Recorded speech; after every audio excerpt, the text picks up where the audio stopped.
da internet, começaria agradecendo pela oportunidade de estar aqui.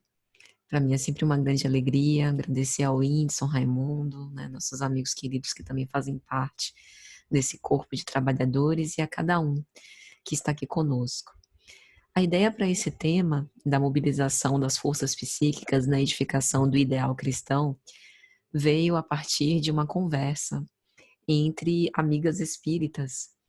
E a Josi, né, que é uma amiga, ela perguntou certa vez numa conversa, né: "Engraçado, curioso, Patrícia, como nós temos tantas potencialidades e por vezes a gente desconhece, subestima, né, as nossas capacidades, a nossa força de vontade, a nossa perseverança para continuar.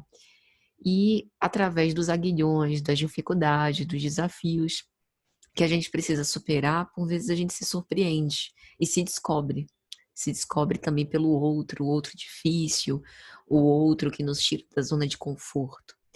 Será que haveria uma forma da gente se autodescobrir e alavancar todas essas possibilidades, como se fosse uma mobilização das forças psíquicas, para que isso nos ajudasse na edificação do ideal cristão, né, evitando aquele movimento de paralisia, de abatimento, em que a gente se sente inibido, hesitante, né, titubeante na fé, perante as cruzes que a gente é convidado a carregar, perante os trabalhos que a gente é convocado a realizar. Então, o tema surgiu basicamente dessa ideia, né, dessa ideia trocada. E nós hoje vamos utilizar para nossa reflexão 2 mensagens. Eu gosto sempre de compartilhar, porque tem muitas pessoas estudiosas, né, que gostam de ir além, e isso é absolutamente positivo do que a gente consegue reflexionar aqui nesses curtos minutos. São 2 mensagens, uma delas pelo Espírito Emmanuel, que está na obra Caminho, Verdade e Vida, no capítulo 47, A Grande Pergunta, e uma outra mensagem pelo Espírito Joana de Ângeles, na obra Dias Gloriosos, no capítulo 27, em que ela vai falar sobre os desafios do ideal. Então, começando por essa mensagem de Emmanuel, para quem conhece a coleção Fonte Viva, né, Caminho, Verdade e Vida, Pão Nosso, Ceifa de Luz, Fonte Viva, nesses livros, Emmanuel costuma referenciar um versículo dos evangelhos ou das cartas paulinas, e ele faz um desdobramento muito aprofundado sobre diversos temas com base, né, nessas citações. E nesse capítulo em especial, ele referencia Lucas capítulo 6, versículo 46, quando Jesus vai dizer: "E por que me chamais Senhor, Senhor, e não fazeis o que eu digo?", né? E todas as vezes que a gente lê e relê esse versículo, a gente se pergunta realmente se nós estamos colocando em prática aquilo que o evangelho já nos ensina e que a gente tem capacidade de realizar. E que a própria doutrina espírita, consoladora, explicadora, nos convoca também a fazer. Porque quantas vezes nós pedimos mais mensagens, mais esclarecimento, mais conforto, né, como se os nossos mentores espirituais nos dessem um colo, um abraço apertado, um aconchego, em que a gente tende a ficar naquela posição infantil, regredida, quando na verdade não estamos arregaçando as mangas para fazer. E muitas vezes, porque as súplicas dos filhos não são ignoradas pelo pai, o pai atencioso, o pai amoroso, o pai que é toda bondade, toda misericórdia, muitas vezes ele nos atende. Nem sempre da forma como nós almejamos, mas ele sempre nos atende, ele sempre nos ouve. Às vezes, ele nega algumas petições que a gente endereça pela nossa imaturidade e infantilidade, porque assim é melhor para nós. Outras vezes ele atende. E quando ele nos manda essas mensagens, que por vezes não é a mensagem, quando a gente abre o evangelho, não é a mensagem de uma leitura edificante, mas é uma colocação de alguém que convive conosco, por vezes uma colocação dura, uma colocação enérgica, para pontos em que permanecemos enceguecidos E aquele ser que convive conosco, com o qual a gente tem aquelas rusgas do dia a dia e do cotidiano, está sendo usado naquele momento como instrumento do Pai para os chamados do Cristo. E a gente simplesmente não quer ouvir e ignora. E aí essa mensagem de Jesus, essa fala dele, por que me chamais Senhor, Senhor, se não fazeis o que eu digo, vem muito nesse encontro. E vem também ao encontro quando a gente lê o texto e dá a interpretação que nos é mais conveniente. E muitas vezes não a interpretação para cuja, né, expansão da consciência a gente já tem condição de interpretar. Por vezes a gente se subestima. Não, esse tipo de caridade eu ainda não consigo, essa parte do evangelho ainda não dá para eu viver, e o que falta, na verdade, é a gente se colocar. Se colocar na vida, se colocar na experiência como um aprendiz. Então, Emmanuel vai nos lembrar que é muito difícil, né, aguardar pacientemente o tempo do Senhor, quando a gente ainda conserva a presunção de querer saber mais do que Deus. Por vezes a gente quer acelerar certos processos da nossa vida, mas eu não entendo por que tal coisa não dá certo, porque tal relação não vai para frente, porque esse anseio, né, pelo qual eu trabalho há tantos anos, com tanta dedicação, por que que isso não deslancha? Muitas vezes porque nos cabe naquele momento esperar. Esperar melhores oportunidades, esperar a ocasião mais devida, esperar quando a gente vai ter melhores recursos para poder lidar com esse desafio. E a gente acha que é porque o universo está conspirando contra nós, porque o vizinho invejoso rogou uma praga, porque a gente tem insuficiência de recursos e nos tornamos, né, nos colocamos pelo menos nesse ponto, algo ingratos perante a vida, esquecendo de todos os livramentos e concessões que a vida nos estabelece. Então, manter-se fiel no ideal, a despeito de qualquer circunstância, mesmo que não seja favorável aos nossos interesses, é a única coisa que nos é requisitada como aprendizes do Evangelho. E mesmo assim, por que é tão difícil? Né? Porque, por vezes, é tão difícil guardar a confiança e aprender a trabalhar pelo nosso próprio aprimoramento íntimo. Então, nessa mensagem, Emmanuel vai dizer que, em lamentável indiferença, muitas pessoas esperam pela morte do corpo, a fim de que possam ouvir as sublimes palavras do Cristo. Não se compreende, porém, o motivo de semelhante propósito. O Mestre permanece vivo em seu evangelho de amor e luz. E, especialmente, não dá para entender esse posicionamento para nós que somos espíritas, porque a gente sabe que a morte não transforma ninguém. E, às vezes, a gente vê no movimento espírita, até com certo entusiasmo, algumas pessoas dizer, né, não vejo a hora de voltar para a pátria espiritual, né, de me ver livre aqui dessa situação terrena, que é muito problema, é muito conflito, se briga por tudo, não pode falar nada, cheio de mimimi, de confusão, né, o ambiente político, o ambiente social, é tudo uma questão para ser resolvida. Eu quero voltar logo para o mundo espiritual, ter uma nova vida e seguir em frente. E às vezes a gente esquece que esses fascículos da vida, digamos assim, a que a gente poderia chamar cada reencarnação, ela tem uma solidariedade, né, entre passado e futuro, ela é uma continuidade de um serviço que nunca cessa, de um trabalho infatigável, né? Tudo na vida é movimento, é dinamismo. Então, é interessante a gente pensar se nós já estamos vivendo conforme a imortalidade que a gente estuda, né, como se a gente estivesse aguardando uma oportunidade especial para, enfim, ouvir os anseios do Senhor. E quais são os anseios do Senhor, né? Quando a gente observa Jesus agindo com os seres humanos, a gente observa assim coisas do tipo não fazer predileção de pessoas, ter, né, com o outro aquelas ações, comportamentos, falas que são compatíveis com o nível de consciência, com a capacidade de entendimento.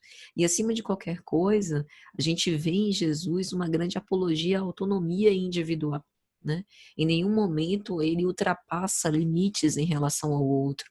Ele respeita a liberdade de consciência de quem quer que seja e, inclusive, ele convida a todos em sua diversidade, em suas particularidades, para a construção desse reino divino sempre interior, que não vem com aparências exteriores. Então, o que Jesus requer de nós e que ele manifesta através das suas sublimes palavras é que a gente faça tudo o que a gente pode com os recursos de que a gente dispõe hoje, sem ficar almejando ocasiões melhores, mais perfeitas, sem ficar esperando que o outro seja um companheiro ideal, mas da gente ir se tornando, né, sem se neurotizar por ser aquele perfeitinho, mas com base em um ideal esposado, a gente ir se tornando cada vez mais próximo daquilo que a gente julga que seja o mais relevante para os valores que a gente agasalha. Valores esses calcados na filosofia moral do próprio Cristo.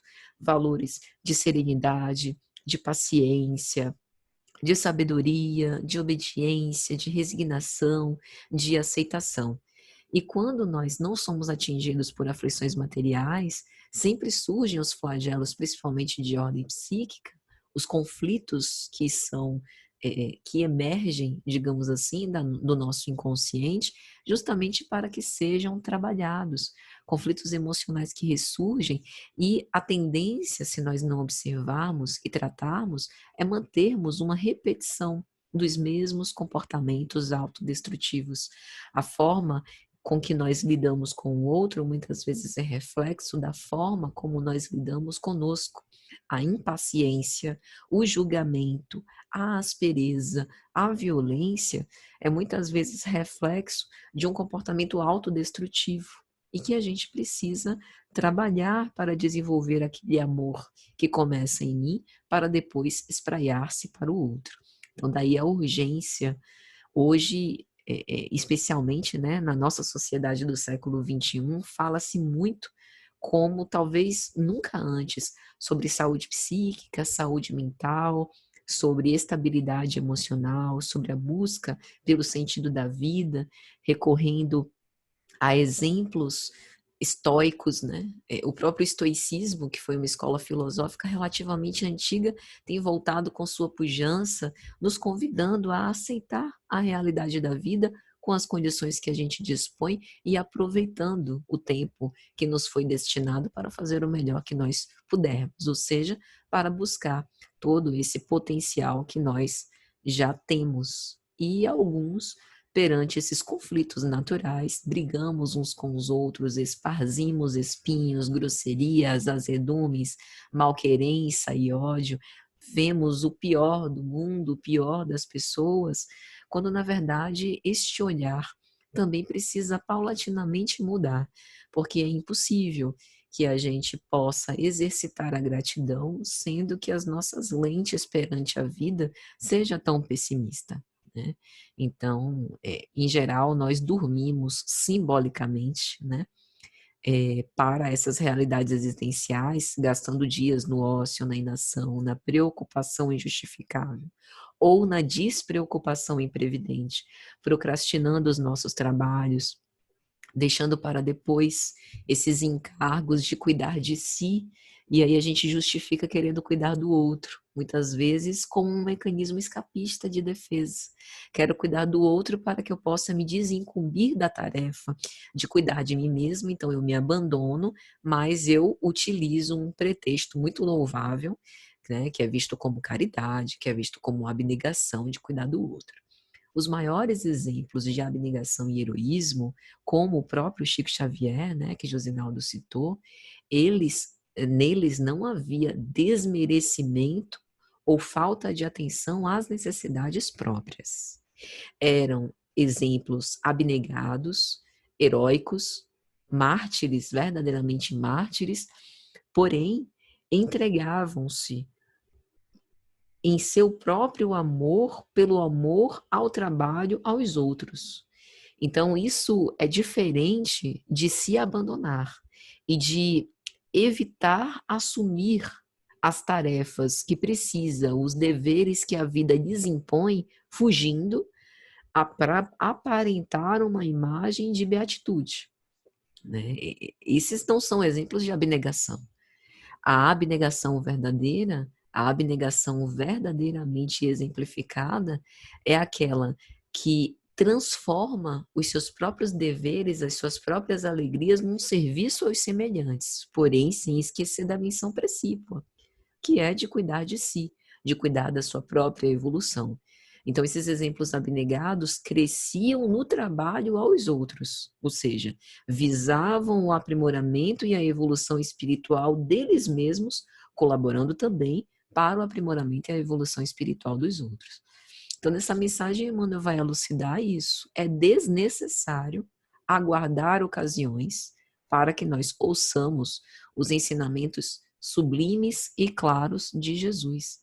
E é interessante porque, mesmo nessas ocasiões, quando elas surgem, muitas vezes a gente aciona 1001 mecanismos psicológicos de fuga ou de defesa para não seguir esses ensinamentos.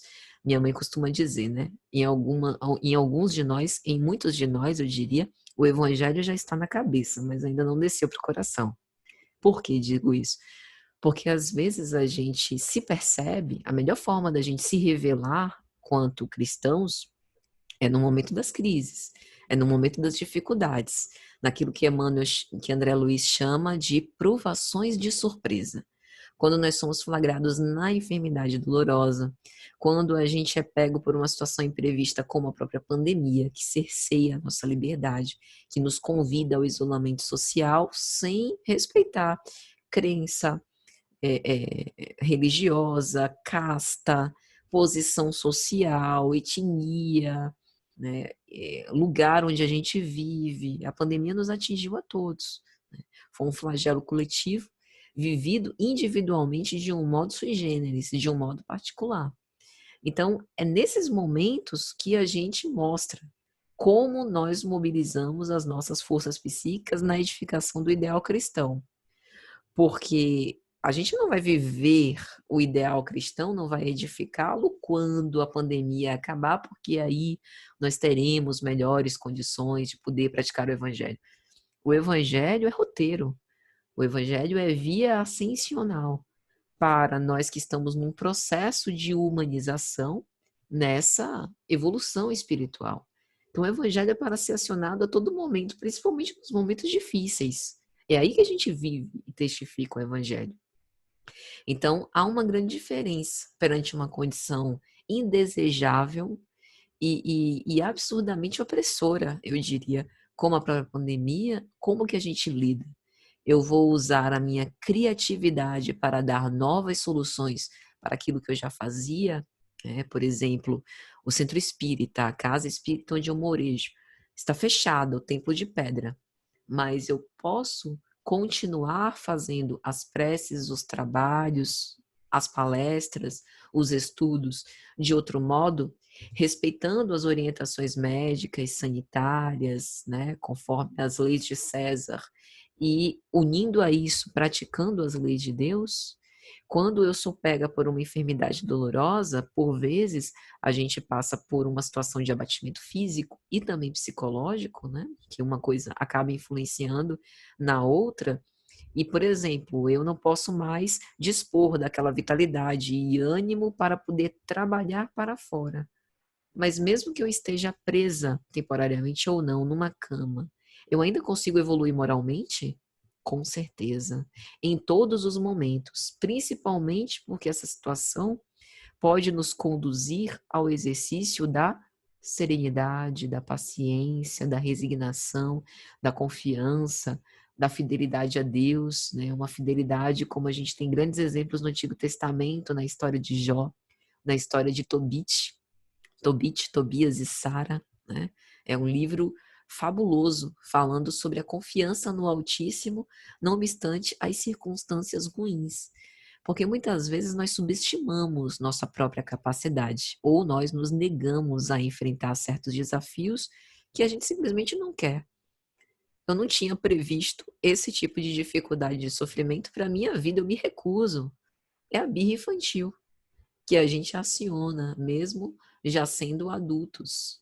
Mas o que a vida requer da gente é justamente essa maleabilidade, essa coragem para enfrentar os desafios.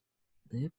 E Emmanuel vai dizer, muitos aprendizes, é interessante porque ele a todo momento lembra da nossa posição. E ele mesmo, não obstante instrutor espiritual, espírito bom, né, espírito superior, que nos leva a tantas reflexões valorosas, se coloca também na condição de aprendiz do Evangelho. Então, muitos aprendizes acreditam-se merecedores de dádivas celestes e acabam considerando que o serviço do Evangelho é grande em demasia para o esforço humano e põe-se à espera de milagres imprevistos.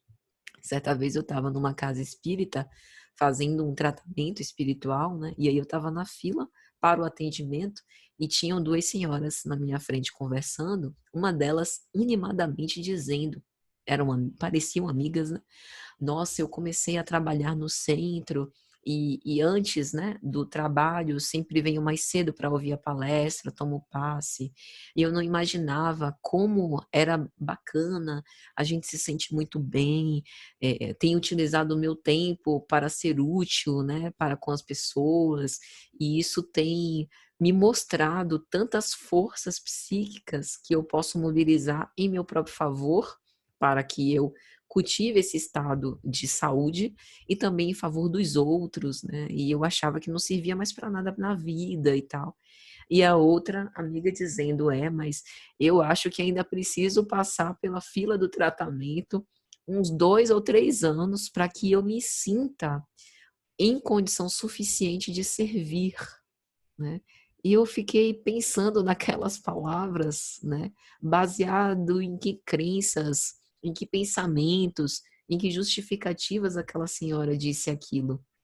Porque é lógico que quando nós nos predispomos a ser voluntários e a servir, a gente não vai servir de qualquer jeito. A gente vai servir com o máximo de amor, carinho, dedicação, boa disposição, bom ânimo que a gente tiver. E muitas vezes a gente está num processo de enfermidade, seja de ordem emocional, psicológica, espiritual e física, que a gente não tem condição de direcionar as nossas forças para a autoconservação, que dirá para trabalhar.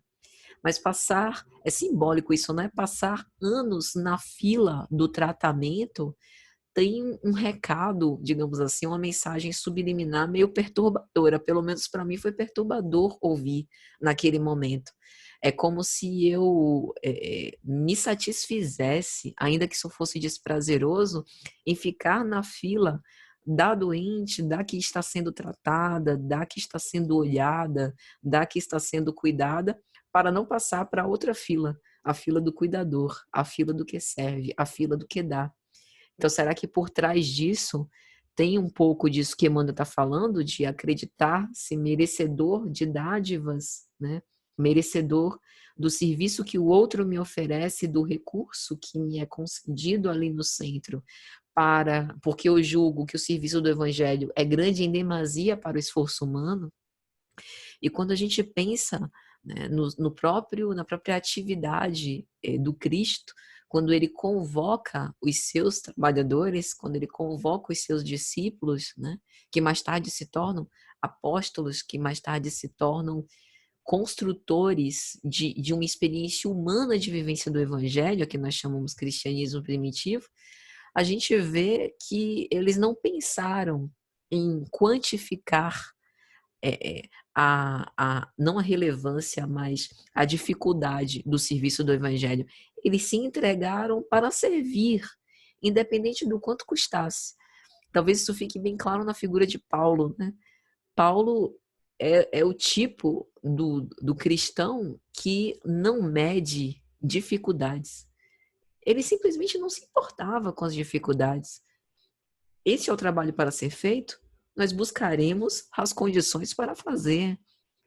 Dormir ao relento, ser apedrejado em praça pública, flagiciado e preso. Se nós estamos com Cristo, isto basta.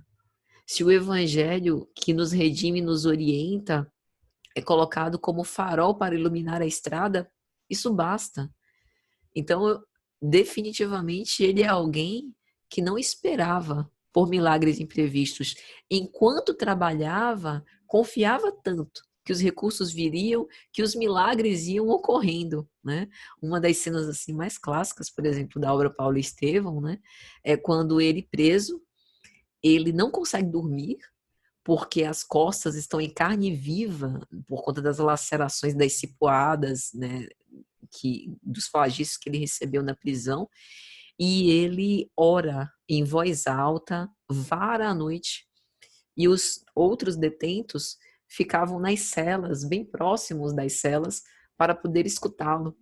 Em um determinado momento, as celas se abrem para que os prisioneiros pudessem se deslocar e ficarem mais próximos, né? E o magnetismo, onde Paulo era tal, que realmente os atraiu e ninguém fugiu.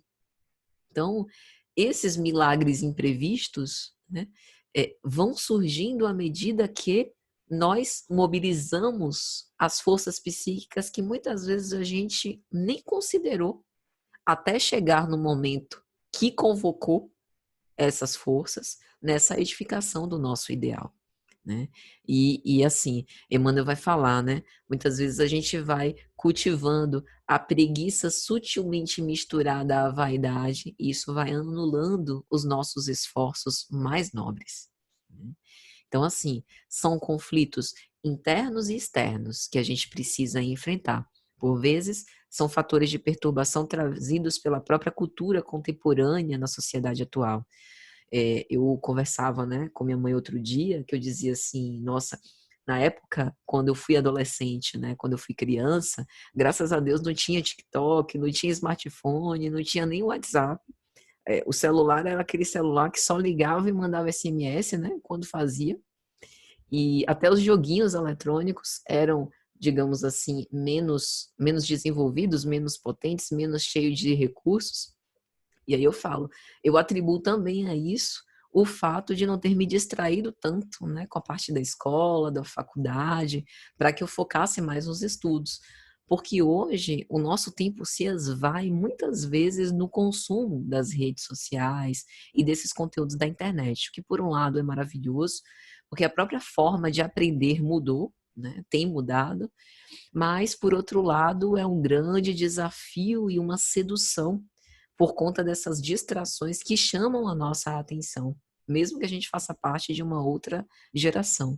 Então a gente tem que ter cuidado com isso, porque muitas vezes a nossa sociedade ela vai convocar também pelos apelos da nossa natureza animal, como diria Allan Kardec. Allan Kardec vai dizer: o espírito não subdivide-se em várias almas, é um mesmo espírito, uma mesma alma, mas nós temos uma natureza animal e uma natureza espiritual.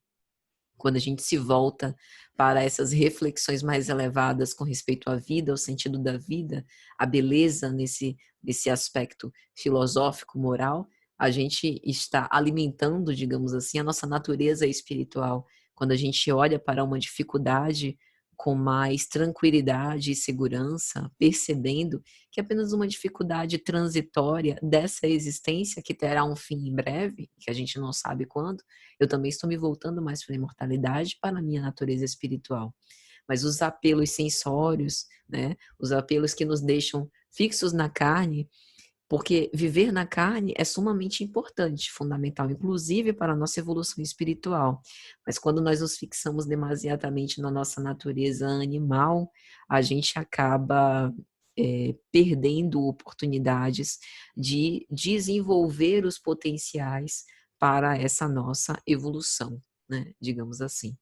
Então, esses convites, né, esses fatores de perturbação são tanto externos, em relação aos quais a gente tem que manter a vigilância apregoada pelo Cristo, quanto internos, predisposições psíquicas individuais que fazem surgir conflitos, como as inibições e o medo, os fatores de insegurança pessoal, a hostilidade, a competitividade para a sobrevivência, a avidez por acumular, né? A dificuldade de dividir, conflitos autopunitivos de consciência de culpa, autoestima fragmentada, compulsões de diversas ordens, né? Desinteresse pela existência, ausência de objetivos por que lutar, atitudes pessimistas ou julgadoras, que são todos entraves, né? Objetos para os quais a gente deve voltar a nossa observação, para que eles, que são conflitos internos, não minem as forças psíquicas que poderiam ser mobilizadas em prol da edificação do ideal cristão. E qual a terapêutica, né? Qual o caminho que a gente pode seguir para evitar que isso aconteça, para evitar que as nossas forças sejam minadas, que a gente não se boicote, não se sabote, analisar-se, né? Ponderar se os nossos comportamentos, se os nossos hábitos mentais, se a nossa palavra, se o nosso tempo, né? Com o que nós temos gasto o nosso tempo, o que nós temos vitalizado. E se essa vitalidade que a gente emprega, ela realmente é relevante para os objetivos existenciais que a gente abraça, que a gente busca, ou se na verdade tem sido apenas perda de tempo. Então é importante que a gente possa ponderar sobre tudo isso enquanto nós estamos na vida, né? Porque nós não sabemos quando seremos chamados de retorno. E na mensagem de Joana de Ângeles falamos de duas, né? Uma de Emmanuel em Caminho, Verdade e Vida e a outra de Joana em Dias Gloriosos. Ela vai dizer que nós, enquanto estamos na vida, né, estamos, como um sonho, alimentando o nosso psiquismo, que vai se nutrindo do delineamento da própria obra, ou seja, da manifestação do nosso comportamento na vida, e a coisa vai tomando vulto até abarcar todos os espaços da mente e do coração. Então, o que ela está dizendo? Antes da gente transformar a ideia em construções, nós ficamos imersos na nossa própria psicosfera. E essa psicosfera diz respeito aos pensamentos que têm maior perseverança e vitalidade, que a gente nutre, que a gente investe, né? E diz respeito também aos hábitos que a gente tem, que como ela vai dizer, nós somos animais de hábitos. Nós vamos ter sempre hábitos. Quem não tem hábitos bons irá desenvolver hábitos maus. Então, o que a gente passa a vitalizar no pensamento para a construção do nosso ideal passa a existir no nosso psiquismo, né? Outro dia eu ouvi uma palestra de Maíse Braga, né, adoro as palestras e as reflexões que ela nos convida, e ela falava que porque a inveja, o ódio, a mágoa é um veneno que o próprio ser toma. Porque nós nos encharcamos daquele pensamento que carrega a nossa impressão digital e espiritual, digamos assim, carrega a nossa assinatura. E a gente, ao vitalizar esse tipo de pensamento, se intoxica, porque esse pensamento tem uma qualidade moral que a gente emprega devido à sua natureza. Então, quando eu oro, o meu pensamento, pelo menos naquele momento, nem que seja uma fração de segundos, ele se envolve, eu pelo menos me deixo envolver por emanações mentais relacionadas a espíritos superiores, aos anjos, à figura de Jesus, aos exemplos dos mártires, né, a exortações de esperança, de saúde, de paz, de serenidade, né? Ou seja, me convida a valores morais agasalhados, né, pela própria filosofia crística. Então, eu usufruo, digamos assim, dessas emanações salutares e edificantes, porque vitalizo pensamentos que são de uma ordem moral mais elevada. Do mesmo modo, se eu cultivo o pessimismo, o lado mais obscuro da vida, se eu me alimento de informações perturbadoras por mais tempo que o necessário do que me instruir, eu também me enveneno disso. E, às vezes, quando a gente quer sair ou se dissociar desse padrão mental é mais difícil, porque gera uma espécie de vício. É uma satisfação, ainda que desprazerosa, porém alimentada. E essa realidade psíquica acaba definindo também a nossa realidade material em derredor dos nossos passos, porque o pensamento cria a vida que nós procuramos, né, em derredor dos nossos passos. Então, ela vai falar também que a existência enriquecida de ideais deve ser utilizada para transformar tumulto em harmonia, a doença em saúde e a tendência à autodestruição em prolongamento da vida sob a égide do amor que a tudo deve comandar, inspirar e vencer. E por mais que pareçam ideais sublimes, e são, e que podem estar bem aquém das nossas próprias possibilidades e capacidades, assim algum de nós podemos pensar, compre a gente refletir nesse momento.